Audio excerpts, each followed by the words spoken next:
What's up, guys? Now it's time again for the segment nobody asked for, but everyone watches anyway. My personal favorites.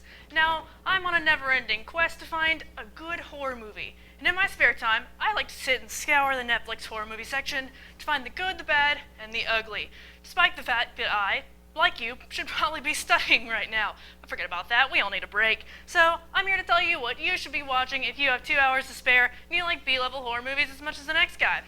You know, I'm not a big fan of gore or jump scares, but I like movies that make you think and keep you captivated, not hidden under a blanket. So, first off is Timelapse. This is about three 20-something-year-olds who live across the street from an old scientist guy who they haven't heard from in a while. When they go to check on him, he's dead! And in his study, they find this huge contraption that turns out to be a camera pointed straight at their living room. There's a wall of pictures of their living room, of them, none of them really doing anything of importance.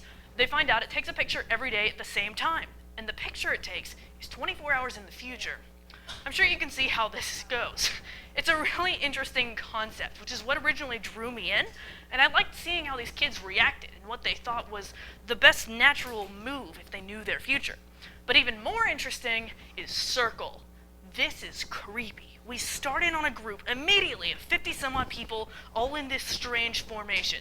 Every 2 minutes, boom, someone gets killed by that thing in the center. They soon find out they're the ones controlling it. With their hands, each person has a vote, which only they can see their own vote by the arrows on the ground. And at the end of the 2 minutes, the person with the most votes gets voted off the island. I really like this setup, or setups like this, kind of like Saw, but without the gore. It's all about character development and psychology, and why they make the decisions they make.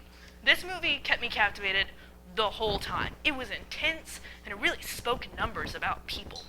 I'd like to end with a couple films that are downright wretched, but for that sole reason, you should totally watch them, and they are ABCs of Death and its sequel.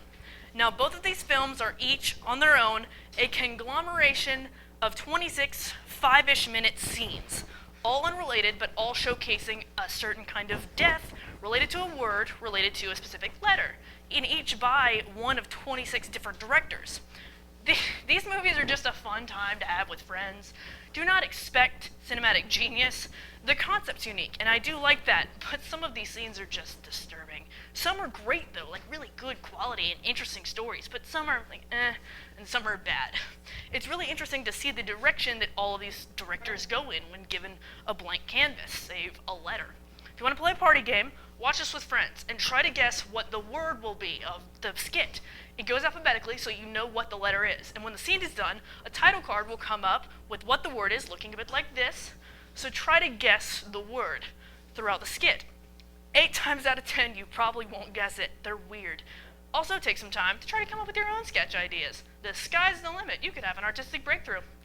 But those are just a few of my favorites. If you know any hidden Netflix horror movie gems, let me know through our Facebook page, because I would love to discuss them with you.